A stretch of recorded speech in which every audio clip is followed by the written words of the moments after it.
ça, c'est un des modèles qui est ultra prisé. Je sais pas où ils en sont aujourd'hui, parce que c'était d'une complexité à avoir. Oui, une pièce comme ça, comme on se dit qu'elle est classique. Exactement. Le classique est intemporel et séduira toujours. Pour avoir échangé avec Édouard Mélan, c'est vraiment un plaisir d'avoir un lien direct avec les équipes, les têtes pensantes de la marque que tu portes au poignet. L'un des trucs, si ce n'est le truc central avec les indépendants, Laurent Ferrier, il existe, il est là, tu peux le voir, on peut le voir au Geneva Watch Desk. Il vous remercie d'abord de s'intéresser à ces montres.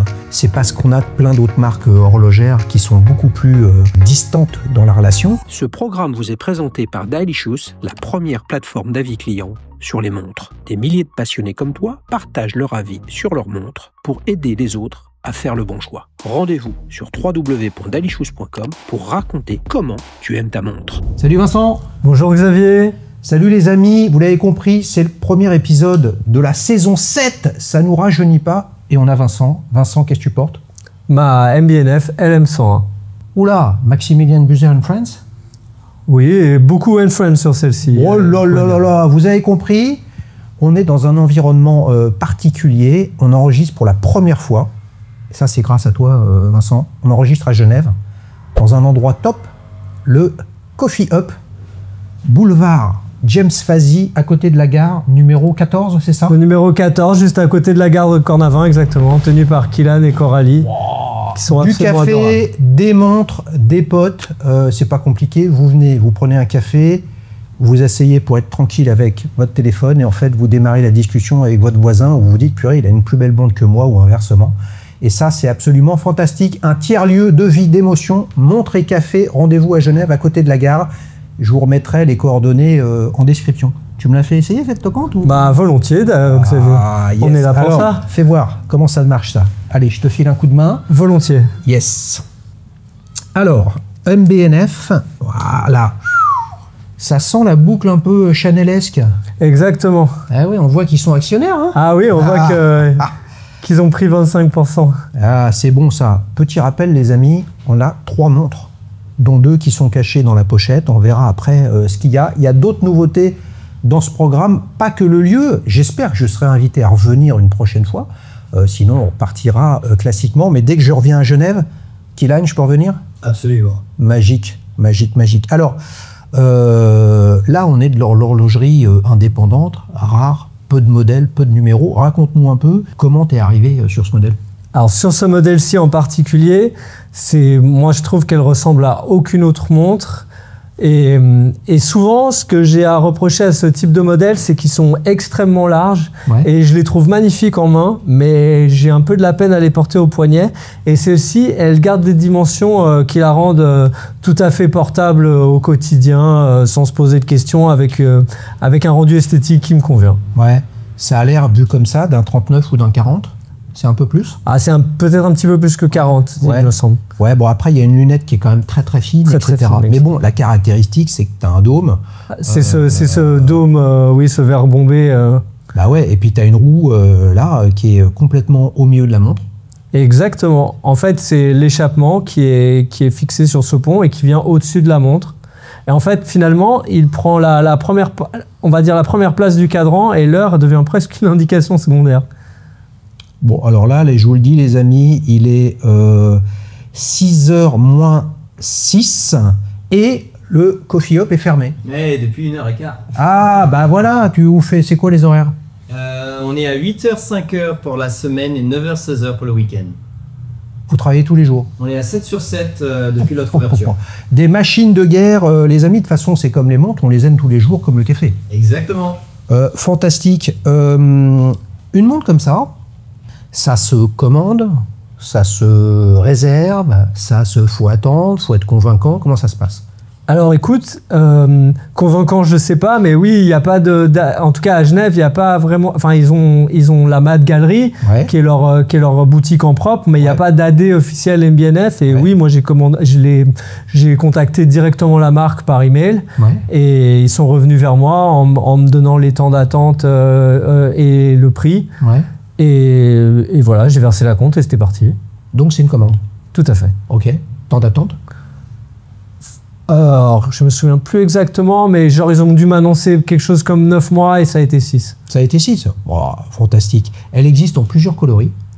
Là, tu es sur on est limite T-Rex et glam rock avec ce violet rose, évidemment, qui change parce que manifestement, c'est soleillé. Qu'est-ce qui fait que tu es allé sur un coloris super qui claque alors que là, tu es habillé comme un militaire? Les militaires, ils sont discrets quand même.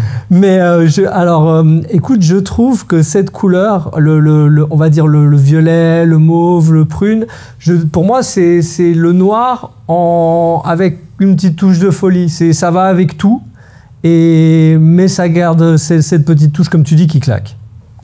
C'est original, ça va avec tout, les amis. Il aurait pu dire jaune, vert, violet. Violet, c'est le cas. Bleu, après, chacun voit midi à sa porte. Exactement. Mais c'est mon bleu à moi. C'est que j'ai trop porté de bleu, je pense, pendant trop d'années. Et voilà, tu sais comment c'est, 40 ans, tu changes un peu. Ah, 40 ans, je lui en aurais donné un petit peu moins. MBNF, ils font beaucoup de choses. Il y a 2 gammes, si je ne me trompe pas, hein, tu nous en diras plus. Il y a LM, donc là c'est Legacy, donc je ne vais pas dire qu'on est sur de l'horlogerie traditionnelle, mais on est un petit peu plus classique que les Horological Machines, les HM. Tout à fait. Là c'est le vaisseau spatial, complètement, etc. Tu voulais aller sur quelque chose de complètement exubérant, mais pas trop, ou tu vois, comment tu as choisi chez eux? Exactement. D'ailleurs, eux, quand ils expliquent le concept, ils disent c'est un peu la montre que ferait Breguet avec la technologie et les outils d'aujourd'hui. Et c'est exactement ça. Finalement, ça reste quand même une montre, mais avec ce petit twist qui fait qu'elle est unique. Est-ce que tu sais à combien d'exemplaires ils font ça? Alors franchement, pour chaque, il y a eu beaucoup de versions. Je sais que ça fait quand même très longtemps que le modèle existe. D'ailleurs, Maximilien Busser, il a dit qu'au début, c'était un vrai flop. Et en fait, c'était qu'ils avaient investi tellement d'argent, ils ont continué à produire. Et au final, c'est peut-être au bout de quelques années que le grand public s'est finalement dit, mais voilà une MBNF que je peux réellement porter et que l'attraction a commencé. Ok, c'est intéressant. Il y a une combinaison de brossé sur la carrure ici. Il y a du polymiroir. C'est une montre qui est en acier. Il y a de l'or blanc. Il y a quoi? Elle est en or blanc, oui. Ok. Tout est en or blanc. Oui. Je crois même qu'on dit or gris parce qu'elle est pas. Elle a pas le plaquage en rhodium. Mouvement remontage manuel. Voilà. Évidemment manufacture chez eux. Oui, qu'est-ce qu'il a comme caractéristique? Alors, comme à chaque fois, MBNF, c'est Maximilien Busser and Friends. La caractéristique principale, c'est que tout le volet esthétique du mouvement, c'est Voutilainen qui s'en est chargé. Ah oui, ça c'est un bon friend, hein. Voilà. T'es venu, Carrie, ici ou pas? Et on n'a pas encore eu Carrie. On va demander à Vincent qui va appeler Maximilien, qui va appeler Carrie. On va commencer par Max, parce qu'on a beaucoup de ses clients, ce qui nous fait plaisir, mais on va commencer par Max. Est-ce que tu me permets de l'essayer? Mais bien sûr, Xavier, on est là pour ça. Alors, tu pars pas avec, par contre? Ah ben écoute, si elle me plaît, si, il y en a forcément une des trois avec les 2 autres qui sont là, etc., que je vais regarder avec intérêt. Oui, bon, t'as un poignet un petit peu plus petit que le mien. C'est pas si gros en fait, hein. Non. C'est très bombé vu de loin. Exactement. Etc. C'est ça que j'aime bien sur cette montre, c'est que oui, la seule limite en termes d'ergonomie, c'est le verre, mais c'est pas du tout les cornes ou la taille du boîtier. Ouais. Mais justement, le fait que tu aies quand même une épaisseur, verre compris, là t'es à 2 cm quasiment. Pas loin. Est-ce que ça en fait une montre que tu veux porter tous les jours, que tu peux porter tous les jours? Tu vois, comment ça se passe? C'est une pièce rare, c'est une pièce luxueuse, c'est une pièce très très chère. Bon, on est à Genève, les amis, hein, on n'est pas à Paris, hein, voilà, on est plus sécure ici quand même. Tu la portes tous les jours? Non, pour moi, ça reste quand même une pièce, comme on dit, sense of occasion. C'est la pièce du dimanche. Ah, donc il y a d'autres pièces là, moins du dimanche. Tout à fait. Il y en a une qui est un peu moins du dimanche. Un peu moins du dimanche. Ouh là là là là. Mais disons que c'est en manche courte, elle est tout à fait portable au quotidien. Après, je ne sais pas si tu as vu, parce qu'on est là pour les Geneva Watch Days, et ils viennent d'annoncer MBNF, ils viennent de la révéler, c'est la LM101 Evo. Et je ne sais pas si tu l'as vu, donc les cornes sont un peu différentes, le bracelet est rubber intégré, et en fait, il y a 2 différents... Elle est en titane, et il y a 2 différences techniques majeures qui la rendent plus portable au quotidien. C'est la couronne vissée et donc l'étanchéité augmentée, je crois qu'on passe de 30 à 80 mètres, quelque chose comme ça. Ah oui. Et entre le cadran et le mouvement, il y a un système maison d'amortisseurs pour les chocs que je ne saurais pas te décrire. On va dire que cette évolution, c'est un peu la phase 2 chez Porsche, c'est-à-dire que le connaisseur, lui, il fait la différence parce que c'est une petite touche, mais sinon, de l'une à l'autre, est-ce qu'on fait vraiment la différence entre la 7LM101 initiale et la Evo? Parce que là, ça a l'air, les différences ont l'air assez techniques, plutôt côté mouvement, couronne vissée, tu vois. Après, entre les couleurs, le cadran qui est un petit peu différent, etc. Oui, il y a des petits détails qui changent et qui font qu'au premier coup d'œil, on peut les différencier. Mais c'est sûr qu'on est plus dans la nuance que dans la révolution. Ok, ouais. Non, j'y suis pas encore. Parce que, par exemple, 80 mètres et couronne vissée, je vais être honnête, même si je les avais sur celle-ci, je suis pas sûr que j'oserais. Même si, tu sais que quand je l'ai acheté, le commercial de MB&F, Cédric, qu'on salue, qui est absolument adorable. Salut Cédric. Et il m'a dit que la femme de Maximilian, elle en avait une comme ça et qu'elle n'hésitait pas à faire ses longueurs à la piscine avec. Ouais, bah oui, mais parce que la femme de Maximilian, si elle a un problème avec, côté SAV... j'imagine que c'est plus simple. C'est un service maison. On est dimanche. D'ailleurs, hier, les amis, c'était le meet-up d'Ali Schous avec Watchmakers United à la Petinière. On s'est régalé. On était plus d'une cinquantaine. C'était absolument fantastique. Merci à tous d'être venus. Franchement, on s'est régalé. Bah, comme d'habitude, oui, des montres, des gens adorables. De la passion, les amis. Prochain meet-up, attention, c'est pour les fans de caisse, mais pas que. C'est la deuxième fois que je le fais. Un crossover Classic Cars, donc les voitures anciennes, et Vintage Watch. Donc, si vous avez une voiture ancienne et ou une montre vintage. Si vous n'avez rien mais que vous voulez en voir, bah c'est encore mieux.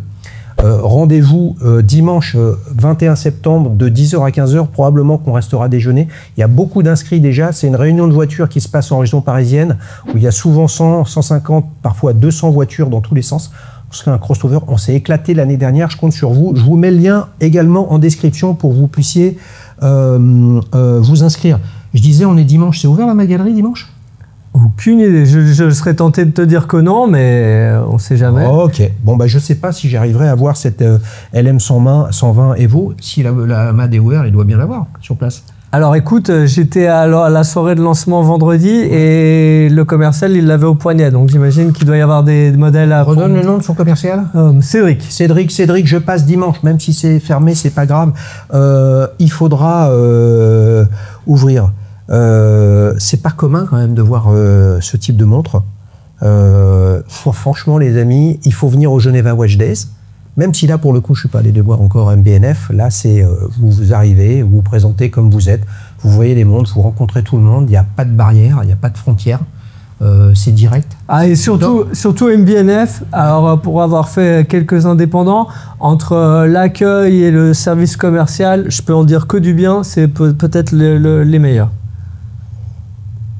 Ouais, c'est toujours aussi jouissif, les amis, de regarder une montre avec la loupe Eagle Eye Watches. Vous savez, c'est un partenaire maintenant depuis un an.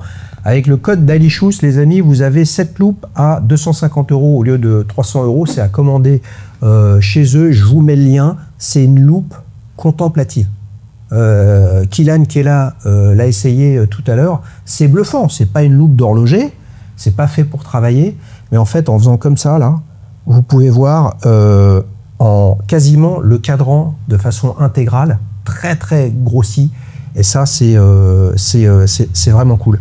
Je sens qu'on va regarder les autres montres avec la loupe, mais avant ça, on change pas une équipe qui gagne dans Petite Montre entre amis, les amis, on enchaîne avec la séquence Souvenir. Alors, t'as pas démarré avec la MB&F? Non. Quoique, ça aurait été possible.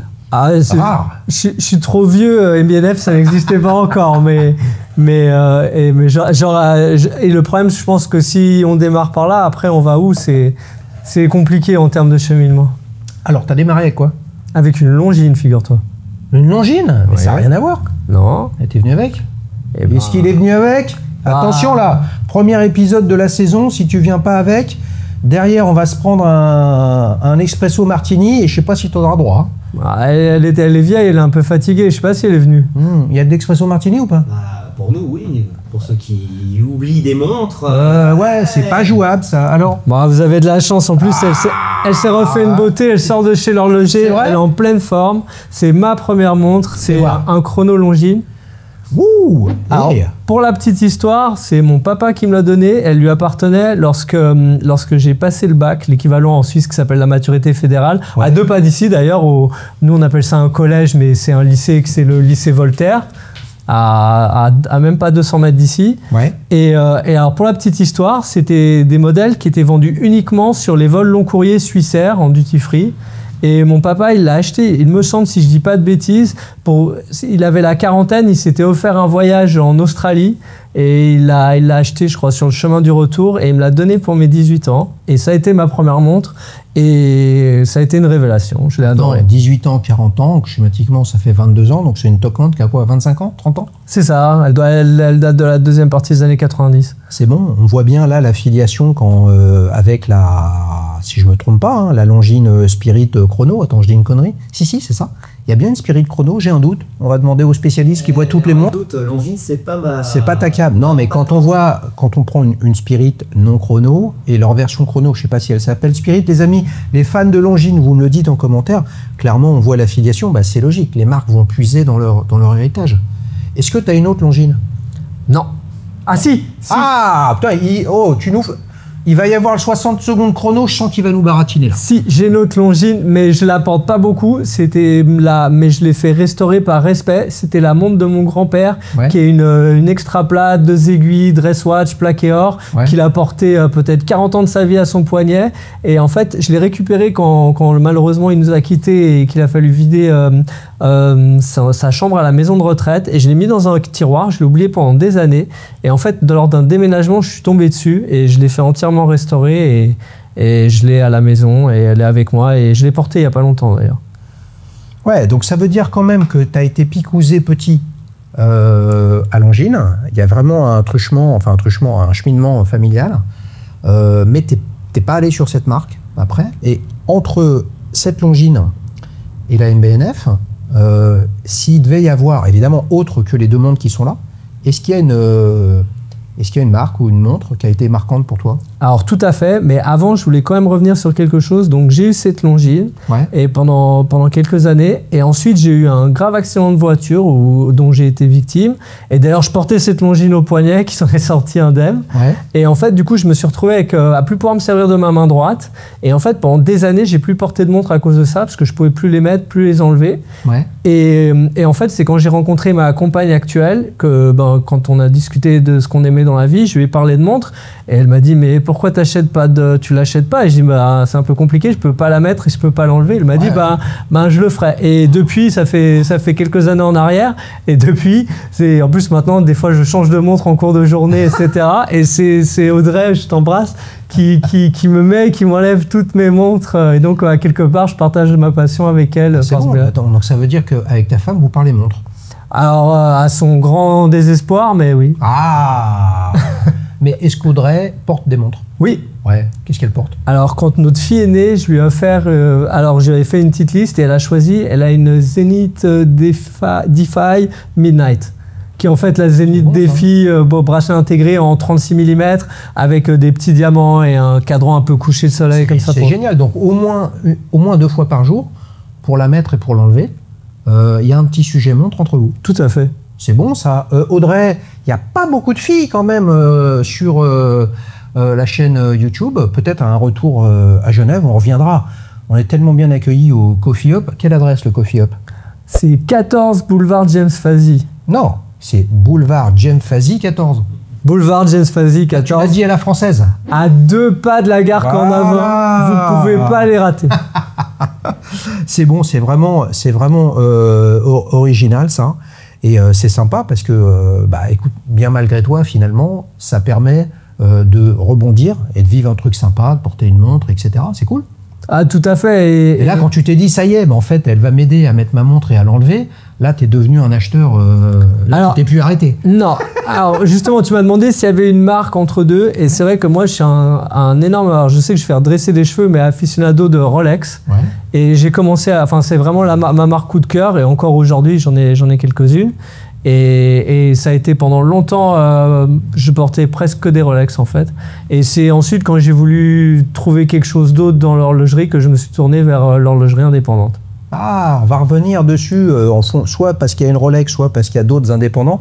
Mais ce sera intéressant de comprendre et que tu partages, tu vois, quel a été le déclencheur de passer de la marque ultime et irréprochable à bien des égards. Et à la limite, le seul truc qu'on peut lui reprocher, c'est qu'il n'y a rien à lui reprocher. Et on peut perdre un peu en... Tu vois, c'est finalement le truc qui est parfait. La perfection, c'est horrible.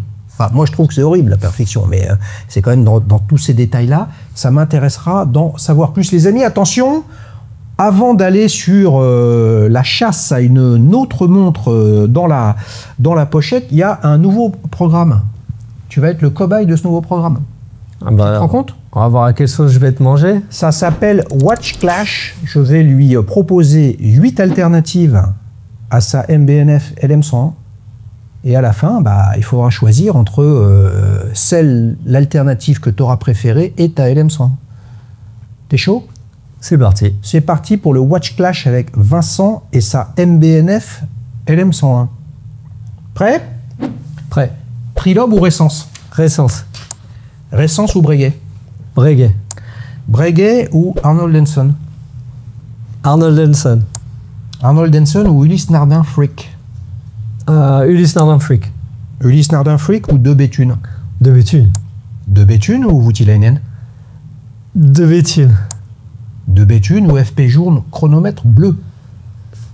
De Béthune. Donc le challenger aujourd'hui sur ce Watch Clash face à ta MB&F LM101, c'est De Béthune. Qu'est-ce que tu fais là ? Si tu avais à choisir, tu peux faire un swap. Tu échanges l'une contre l'autre. Tu y vas ou pas ?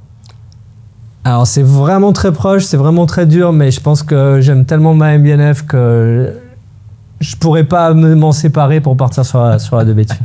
Ça marche. Sur quelle plateforme tu as partagé ton avis sur cette MB&F ? Bah Daily Shoes bien évidemment. Eh oui, www.dailyshoes.com les amis, c'est là où vous pouvez partager votre avis sur votre montre. Il y en a quasiment 4000 sur 440 marques et des 1200, 1300 modèles. Rendez-vous sur dailyshoes.com si vous avez envie de participer. On enchaîne pour la montre suivante. Et là, je vais essayer d'aller la chercher dans la pochette. Je ne regarde pas, je pioche et j'essaye de deviner. 3 aiguilles, peut-être date. Je sais pas. Ah oui, non mais là, là ça joue très très sérieux avec Vincent. Ultra classique, mais tout en rondeur et en douceur. Laurent Ferrier, face de lune, calendrier complet. Annuel. Annuel, donc pas quantième perpétuelle. Non, c'est la correction en février. En correction en février. Alors là, on est complètement à l'opposé. Complètement. De style, d'intention, d'histoire. Même là, on a un horloger extrêmement connu et apprécié qui est passé dans les plus grandes marques avant de lancer sa propre manufacture. Raconte un peu, celle-là, tu l'as eu avant ou après la MB&F ? Je l'ai eu un tout petit peu avant. Ouais. Et en fait, ben, je cherchais un peu, entre guillemets, on dit peut-être pas la Grail Watch, mais la montre qui chapeauterait toute ma collection, le hors-d'œuvre de ma collection. Et après réflexion, ça a été évident que ce serait cette pièce-là. Ouais. Alors là, comment ça se passe ? À Paris, il y a...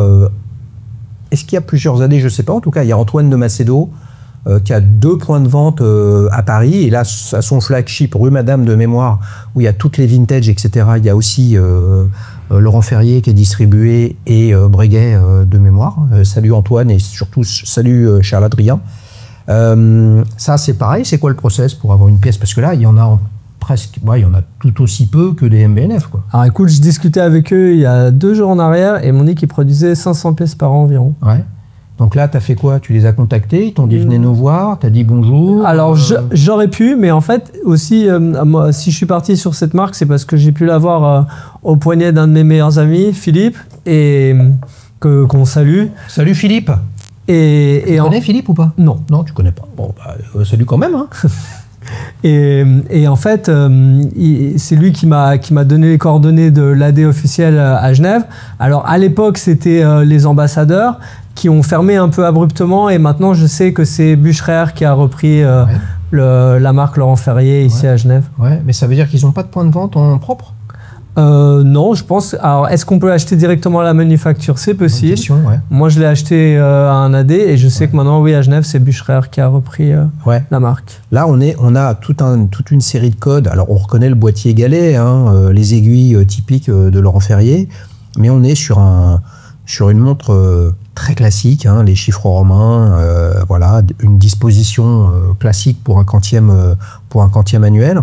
Comment tu arrives à combiner? Moi, je le sais bien, les amateurs et les collectionneurs, ils le savent, mais c'est ça qui est intéressant de partager. Comment tu arrives à combiner ton amour, ton intérêt, tes émotions entre deux montres finalement qui n'ont absolument rien à voir? Et je rajouterais là-dedans une Rolex, tu vois, une Submariner, une GMT. Là, c'est encore complètement différent.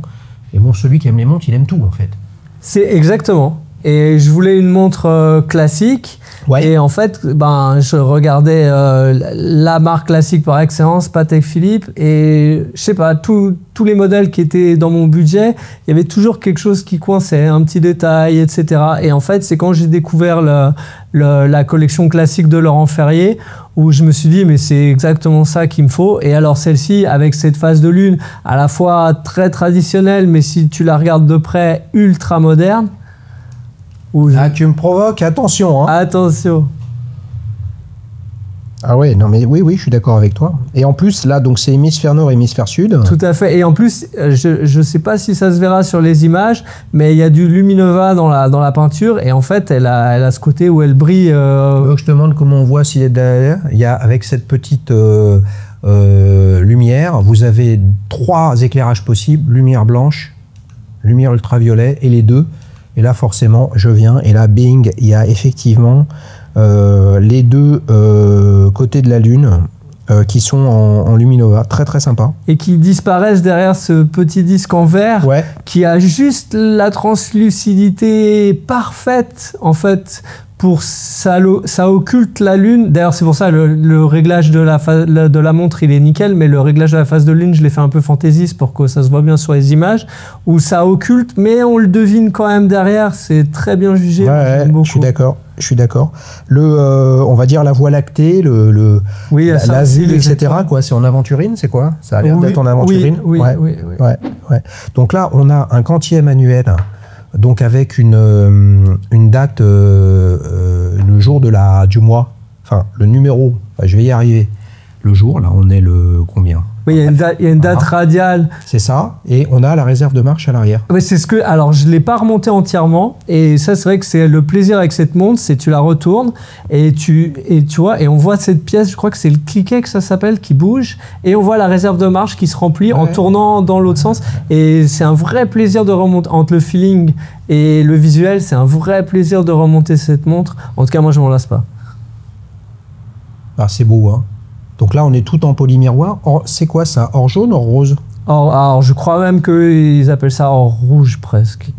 Mais c'est de l'or rose. Mais je pense qu'il doit y avoir une teneur en cuivre plus élevée. Un peu comme tu peux retrouver chez Blancpain. Comment tu arbitres avec ta femme, justement, pour dire, tiens, je vais mettre celle-là, je vais mettre celle-là. Et est-ce que tu lui demandes son avis? Alors, je lui demande son avis et elle me répond toujours c'est une montre avec 3 aiguilles qui te donne l'heure. Et donc, du coup, c'est suivant mon humeur du moment. Ouais, mais quand le matin, au moment où tu veux changer de montre, tu dis, est-ce que tu peux m'aider à mettre la Laurent Ferrier? Et est-ce que, par exemple, ça peut être, non, mais aujourd'hui, comment tu es habillé ou comment je te sens, je préférais que tu mettes celle-là? Ah non, alors c'est plus en fonction de la journée que je vais avoir. Parce qu'avec notre fille qui va avoir 5 ans, je peux te dire que je vais pas au parc avec la Laurent Ferrier. Ça, relax, c'est mieux. Ah, c'est clair. Donc tu l'as eu un tout petit peu avant la MB&F. Tout à fait. Ouais, mais est-ce que ça veut dire que quand tu l'as acheté celle-ci, t'as attendu aussi pour celle-là? Bien sûr. Ouais, donc quand ils t'ont appelé pour te dire elle est là, t'avais déjà commandé la MB&F? C'est plus ou moins ça, oui. Donc en fait, c'est l'illustration que dès qu'on arrive et qu'on se dit ça y est, je suis pas loin du Graal, j'ai ce que je voulais ou ce dont je rêvais, ben non, les mecs, le Graal ça n'existe pas. Eh oui, parce qu'une fois que vous l'avez, en fait le Graal c'est un autre qui apparaît Et donc forcément, tout ça, c'est un cheminement. Ah, qui se termine jamais. Ouais. Donc là, vous avez vu, on a démarré avec une MB&F et après on est venu sur cette Laurent Ferrier. Classique move. Voilà, et c'est pas le cheminement historique en fait. Tu vois, celle-là est arrivée avant. Après aussi, je dois dire que c'est aussi qui m'a poussé dans la direction de la Laurent Ferrier. C'était la conversation que j'ai eue avec mon ami. C'est qu'on s'est dit, c'est une montre, elle nous plaît aujourd'hui qu'on a 40 ans, elle nous plaira tout autant quand on aura 50, elle nous plaira tout autant quand on aura 60, et si Dieu nous prête vie plus longtemps, elle nous plaira toujours. Ouais. J'ai l'impression que c'est une pièce qui quittera jamais ma collection. Je peux me tromper, hein, ça se trouve, si moi je l'ai vendue. En fait, c'est ce que j'allais lui dire. J'allais lui dire qu'il se trompe, juste pour le challenger. Non, mais en fait, c'est intéressant. C'est que oui, une pièce comme ça, comme on se dit qu'elle est classique, exactement. Le classique est intemporel et séduira toujours, probablement, mais c'est pas sûr. Ça dépend un peu de ce qui va sortir, de ce qui va arriver, etc. Et puis, Dieu merci, la musique classique, c'est quoi? C'est la musique classique, c'est avec des instruments classiques, etc. Mais, je veux dire, Black Dog de Led Zeppelin, c'est tout autant un classique que Turando comme opéra. Je veux dire, c'est chacun son truc. Qu'est-ce plus rock'n'roll ou musique classique? Ah non, moi je suis clairement plus Led Zeppelin que Mozart. Ah bah voilà, Black Dog, on va foutre Black Dog à fond dans le bouclard derrière avec l'expresso martini. Il y a de la musique ici ou pas? Je préférais... On peut mettre de la musique, pas tout de suite, parce que là on est en train d'enregistrer, etc. Et là je suis en train... tu me perturbes, je suis en train de perdre le fil, les amis, de ce premier épisode de la saison 7. Si on récapitule, on a vu deux modèles fantastiques. Là, MB&F et Laurent Ferrier, honnêtement, je ne sais pas à quoi m'attendre pour la suite. Vous êtes chauds, les amis? Mais avant, tu sais ce qu'il y a? 60 secondes. Ouais, alors ça, c'est un programme phare qui marche vraiment bien. Là, d'habitude, vous ne voyez pas, on est dans le canapé, donc le paplard, il est à mes pieds, mais là, il est sur la table, où demain matin, je vais venir prendre mon cappuccino au lait d'avoine. Il y a du lait d'avoine. Parfait. De 9h par avant, on ne sera pas ouvert. Ah ouais, ok, ça marche. Alors, t'es prêt ou pas? Toujours. Qu'est-ce que tu regardes en premier sur une montre? Le cadran. Ta complication préférée? Le chronomètre. Chronographe, pardon. Ouais, là je vais le provoquer. T'es plus suisse ou japonaise? Suisse. Sur quelle plateforme tu trouves les meilleurs avis clients? Ah bah sur Daily Shoes. Ah oui, la montre préférée de ta collection? La Rolex GMT Master 2. Tu préfères acheter neuf ou d'occasion? 50-50. Expérience boutique ou solitude digitale? Expérience boutique. Acheteur instinctif ou réfléchi? Les deux. Intéressé par le vintage? Oui, beaucoup. Si tu devais tout recommencer, ce serait avec quelle montre? Une Rolex. Intéressé par les micro-marques? Oui. Tu veux en citer une? Ah oui, j'aimerais beaucoup citer un ami à nous, Charles, de chez Oleg & Weiss. J'ai acheté quelques montres chez eux et j'ai toujours été très satisfait. Et c'est vraiment une marque qui gagne à être connue. Mais bon, si vous regardez la chaîne, vous les connaissez. Oui, Charles, il est venu sur la chaîne. Plongeuse ou GMT? GMT, même si je suis parti, que j'aimais pas du tout les plongeuses et que j'aime de plus en plus. Ça marche. Vraiment le modèle de tes rêves. Ah, alors... Le modèle. Si on parle de montres inaccessibles, moi, ce qui me fait le plus rêver, c'est la Patek Philippe, calendrier perpétuel, chrono rattrapante. Ces modèles-là. Il a une sacrée liste de courses. Les amis, avant qu'on enchaîne sur la séquence ta prochaine montre, on verra ça à la fin, on va découvrir dans la pochette qu'est-ce que tu nous caches. Et bien évidemment, je vais confronter toutes tes réponses à ce que tu nous racontes, parce que là, il nous parle que de Rolex et il n'y a pas de Rolex. Donc là, il y a bien au moins à avoir une Rolex. Ça pourrait être une Land Dweller, ça. Eh ben, ça n'en est pas une. Voilà. Qu'est-ce qu'on a là? Mother Streamliner? Tout à fait. Cadran Purple. Purple Haze. Purple Haze, Jimi Hendrix. Il y a Jimmy ici ou pas? Il n'est pas encore. Il n'est pas encore, mais il va arriver. Il est au Père-Lachaise, il est bloqué temporairement sur place. Cadran Purple Haze, ça c'est mon kiff. Alors honnêtement, je vous le dis tout de suite, si elle me va, je repars avec. Là c'est clair, parce que bon, faut pas déconner. Hein. Ah, il est dans la merde. Merci. Elle me sert un peu. Alors celle-là, tu l'as eu quand? Ah, je l'ai eu un petit peu avant. Justement, ça a été ma première montre, un an avant, on va dire. Ça a été ma première montre en termes d'horlogerie indépendante. C'est là où tu as arrêté tes conneries avec Rolex? C'est ça. Ah, alors explique-nous pourquoi. Ben, quand j'avais commencé à collectionner les Rolex, j'étais quand même tombé sur une interview d'Edouard Mélan. Ouais. Et entre aussi les codes esthétiques de la marque et sa vision et le travail qu'ils avaient fourni, lui et sa famille, autour de cette marque, je m'étais toujours dit que j'aurais beaucoup aimé en avoir une. Et c'est vrai que le jour où je me suis dit j'aimerais quelque chose d'un peu différent, ben, la première marque vers qui je me suis tourné, c'est H. Moser. Ouais, donc ça veut dire que tu as été séduit par le mec. Beaucoup. Et pour l'avoir rencontré, on dit il faut pas rencontrer ses héros, j'ai été vraiment pas déçu. Ouais, mais tu vois, c'est ça qui est intéressant. Est-ce que tu partages avec moi que l'un des trucs, si ce n'est le truc central avec les indépendants, c'est que...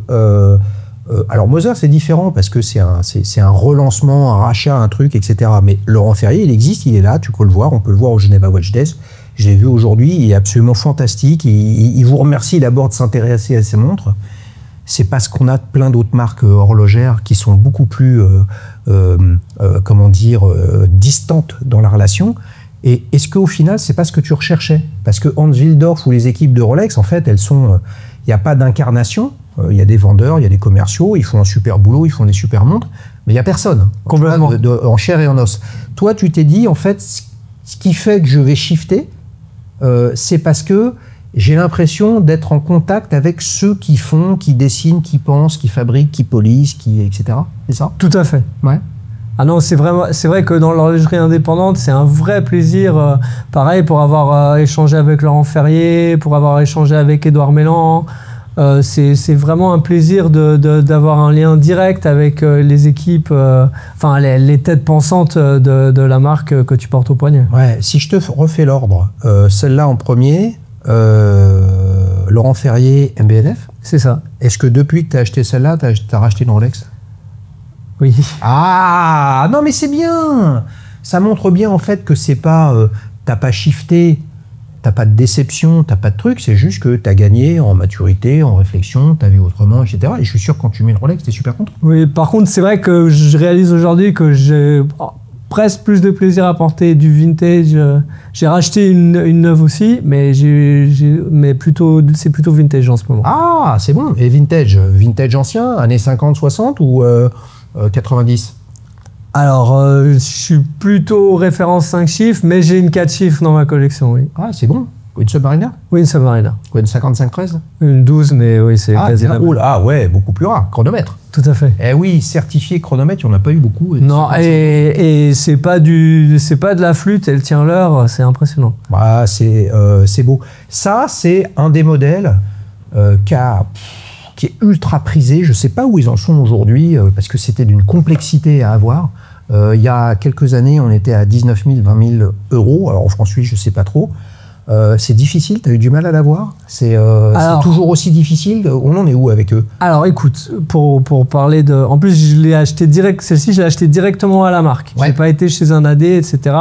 Alors, en fait, c'est quand ils ont sorti un modèle de la Streamliner qui est une taille plus petite, ouais, cadran en émail grand feu, et un autre mouvement qui est un mouvement micro-rotor. Ouais. Et en fait, j'ai beaucoup hésité parce qu'il était bleu. Et j'avais eu trop de montres bleues, j'en avais marre. Et je me disais, la montre est géniale, mais pourquoi ils l'ont fait bleu et tout?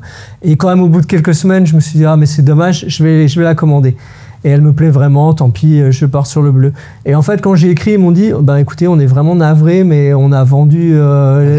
Non, on a vendu genre 2 ou 3 ans de production, et nous, quand c'est comme ça, on ferme le bouquin, on veut pas raconter des histoires aux gens, c'est fini. Mais ils ont dit, on note bien votre intérêt, parce que j'avais quand même écrit un message, enfin j'avais pas écrit bonjour, je veux la montre, j'avais quand même mis les formes. Ils m'ont dit, par contre, on garde vos coordonnées, et si un jour il y a une autre montre qui vous plaît, vous nous écrivez, et vous serez...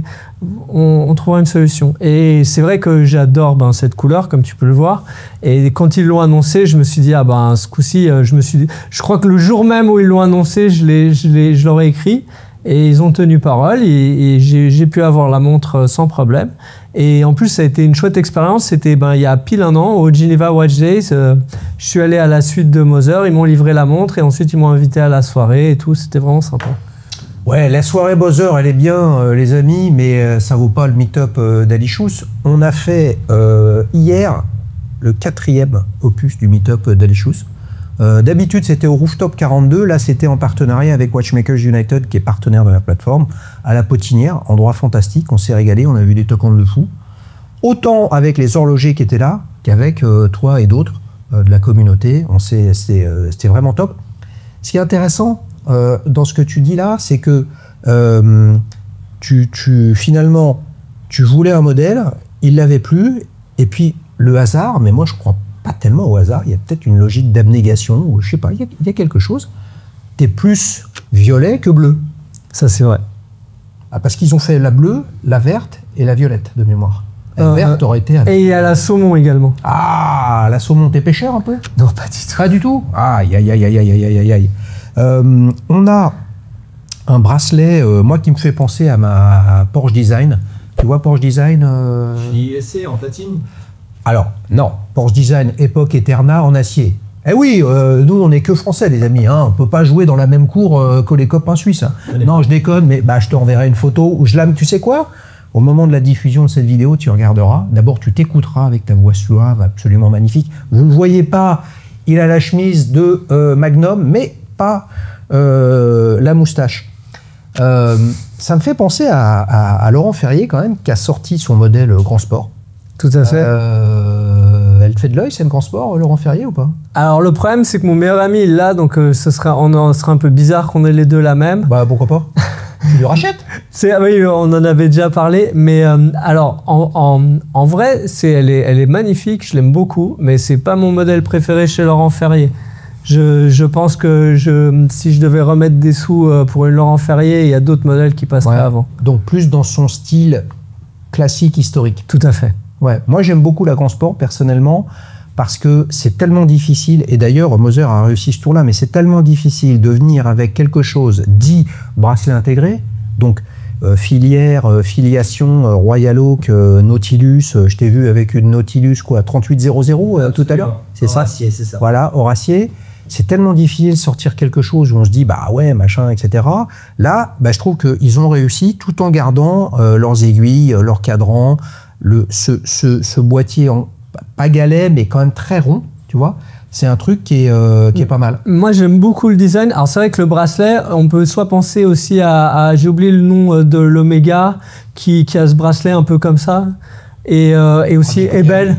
Ouais, ah bah oui, oui. Et moi, ce que j'aime beaucoup, c'est que si tu regardes le boîtier, il a un côté ni rond ni carré, un peu entre les deux. Et ce que je trouve très réussi, alors je l'ai lu sur Internet, je ne sais pas si c'est l'exacte vérité, mais en fait, les boîtiers sont donc usinés par machine, mais tu as cette espèce de petite cavité sur les flancs qui fait tout le caractère du boîtier. Et j'ai entendu que ce serait une opération entre guillemets manuelle. Et du coup, c'est vrai qu'entre ce design un peu spécial et cette petite cavité sur les côtés, elle a vraiment une personnalité propre. On se dit pas, ah, c'est une PRX, ça c'est une Royal Oak. C'est vraiment, alors que pourtant, elle reprend des codes qu'on a vus sur d'autres montres. Très original, on est sur le même gamme de coloris, hein, du rouge avec du noir. On est dans le violet. Et on a d'un côté... un cadran qui veut en dire le moins possible, avec un nom qui se distingue un tout petit peu. Donc en fait, un cadran très très épuré. Puis là, on a l'inverse, avec un truc complètement fantastique et déjanté. Tu sais ce que je vais te demander là? Laquelle je préfère? Ah bah oui. Eh oui, on est désolé chez Moser et MB&F, mais il va falloir qu'ils choisissent. En plus, mais sa réponse, elle est valable qu'aujourd'hui, parce que demain, il aura changé d'avis. C'est logique. En plus, c'est ça la passion. Il y a un lien direct entre ces deux montres. Ouais. C'est que pour la partie, on disait que pour la partie esthétique, c'était Voutilainen qui avait fait le mouvement, mais pour la partie technique, avec l'échappement qui surplombe le cadran avec cette espèce d'arche, etc., ils avaient demandé à Moser de le dessiner. D'ailleurs, il y a une édition de cette montre qui existe, où c'est pas écrit MB&F, où c'est rien écrit, et avec des aiguilles stylisées Moser, et il n'y a pas les sous-cadrans, et elles sont très belles également. Bah oui, parce que c'est des grands copains, les deux. Souvenez-vous, on en avait parlé, je suis sûr que tu as vu cette vidéo très rock'n'roll où j'avais demandé à Laurent Picciotto de Chronopassion d'associer 5 marques de montres avec 5 riffs de rock'n'roll, et il y a eu des collabs entre deux, chez Moser on fait une MB&F et inversement. Exactement. Vraiment des choses intéressantes. Et c'est ça l'horlogerie, la collaboration, le partenariat, l'établissage historiquement, tout ça, il y a toujours le sous-traitant quelque part qui fait quelque chose et qui amène de la valeur ajoutée à la marque. Les amis, on enchaîne pour la dernière séquence. la dernière séquence de ce premier épisode de la saison 7 avec ta prochaine montre. Bon, là, tu me dis que tu n'as pas de prochaine montre, je ne te croirais pas. Donc, qu'est-ce que tu as dans le tuyau? Est-ce que tu as plusieurs trucs? Est-ce que tu as quelque chose qui va arriver prochainement? Et puis surtout, tu nous parles de ce que tu as envie de parler. Alors écoute, puisqu'on a décidé qu'on faisait, on parlait des indépendants de ma collection, moi, s'il y a une montre qui me fait vraiment beaucoup d'œil et que je trouve absolument magnifique, c'est la Upside Down de Ludovic Balloir. Je la trouve mais fantastique. Elle est aussi réussie techniquement que poétique et spéciale. Et... On est d'accord, tu as une heure sautante qui tourne autour du cadran et tous les index sont à l'envers, sauf l'heure du moment qui est à l'endroit. Exactement, pour dire que le passé, il est déjà écrit, donc c'est pas la peine de revenir dessus, et le futur, personne ne sait ce qui sera, donc il faut être dans l'instant présent. Tout à l'heure, je te demandais dans 60 secondes chrono, la montre de tes rêves, tu as parlé de Patek, chronographe, quantième perpétuel de mémoire. C'est très très différent d'une Ludovic Balloir. Complètement. Donc là, cette Ludovic Balloir, c'est un rêve, c'est un truc inaccessible. Tu trouves ça fantastique, mais ce rêve-là ne se réalisera probablement pas. Mais là, si tu devais choisir, je vais sur la Ludovic Balloir ou je vais chez Patek, tu fais quoi? Ah oui, oh, c'est pas facile, attends, c'est pas le même budget. Je pense que autant la Patek chrono rattrapante, quantième perpétuelle, ce sera un budget que je pourrais jamais mettre. Autant la Ludovic Balloir, si je recraque un câble comme j'ai pu le faire, je pense que c'est possible un jour. Ludovic Balloir, combien il fait de ce modèle-là? Ou alors je crois que c'est entre 12 et 24 par an. Hein. Mais là, il me semble, si je dis pas d'ânerie, qu'il fait tout lui-même. Hein. Ouais. Alors, c'est le hasard. Moi, je savais pas du tout ce que tu allais me répondre. Il s'avère que je l'ai rencontré à plusieurs reprises parce que c'est ça qui est fantastique avec les horlogers indépendants, que vous veniez à la semaine de printemps, donc au moment de Watches and Wonders. Et d'ailleurs, c'est surtout à ce moment-là, je suis pas allé voir là, mais il y a la HCI qui est quasiment sous l'hôtel des Bergues, où vous avez une quinzaine, une vingtaine, justement, d'artisans indépendants, chacun derrière son petit guéridon avec ses montres. Et là, vous avez Ludovic Balloir. Alors, il fait pas loin de 2 mètres de haut, et il vous accueille. Voilà, vous pouvez tout demander, tout toucher, tout essayer. C'est absolument génial. Et puis, ce gars-là, il a quand même fait des choses farfelues dans tous les sens, depuis toujours, hein, en termes d'innovation horlogère. Et ça, c'est vraiment un truc de dingue. Fond de boîte ouvert, cette Ludovic Balloir. Et là, vous voyez la tringlerie qui se passe. C'est absolument magique. Mais est-ce que c'est plus ou moins magique que ce qu'on a déjà vu là aujourd'hui? Au final, c'est la magie qu'on cherche. C'est exactement ça. C'est la magie, c'est la poésie, c'est la passion. Alors attends, là, on a parlé un truc inaccessible. Patek, why not si tu craques? Mais je sens que c'est un craqueur. Mais concrètement, c'est pas pour tout de suite. Non. Voilà. Mais tu parlais d'Oleg & Weiss. Oleg & Weiss, on est entre 2000 francs suisses et 3500 francs suisses, schématiquement. Est-ce que là, tu as du milieu de gamme, ou peut-être on n'a pas parlé des micro-marques? Est-ce qu'il y a des trucs où tu te fais plaisir comme ça, de façon spontanée? Oui, j'ai toujours une tendresse pour Seiko, ça me rappelle ma jeunesse. Tu sais comment c'est, plus le temps il passe, plus on cherche nos Madeleines de Proust. Et puis, non, déjà au W, franchement, c'est un vrai plaisir. J'en ai 3 et je sais que je vais en prendre une 4e, une prochaine sortie. Je vais me dire, celle-là, il me la faut. Et c'est des montres. En fait, au W, ça m'a réconcilié avec le fait de porter une montre mécanique en toutes circonstances. J'ai pas peur, en fait. C'est robuste. Donc tu vas au parc avec ta fille, avec la poussette, avec la Oleg & Weiss. Ah mais là on est parti 3 semaine sur la côte atlantique en vacances. J'avais quasiment une OW tout le temps au poignet et c'est sûr, je vais à la mer avec, je joue avec ma fille avec. J'ai même des photos, j'ai envoyé à Guillaume le commercial chez eux où je fais du kart avec une OW justement. Ah c'est bon ça, les amis, vous le savez pas. Et en fait, c'est la meilleure façon de conclure, c'est la saison 7, le premier épisode. Vous savez, ce qui m'intéresse, c'est la relation humaine entre un collectionneur ou un simple client avec sa montre. Et en fait, comment on s'est connu avec Vincent? Simplement, je discutais avec Charles, le ménestrel, le repreneur d'Oleg & Weiss, l'année dernière. et puis toi, t'arrivais pour Exactement. venir chercher une montre. Et là, il s'est dit, oh, l'une de mes marques préférées avec ma chaîne YouTube préférée. C'était top, on a discuté. T'avais le maillot du Servette. Quoi, bah, on venait de battre Chelsea à domicile. Voilà. C'était des jours plus heureux qu'aujourd'hui. Voilà, il était comme un dingue, oui, parce que là, j'ai l'impression que c'était un peu la loose ces derniers jours. Ah ouais, cette Il saison. était comme un dingue, on a fait connaissance, machin. Tout ça, c'était il y a un an, on est resté en contact.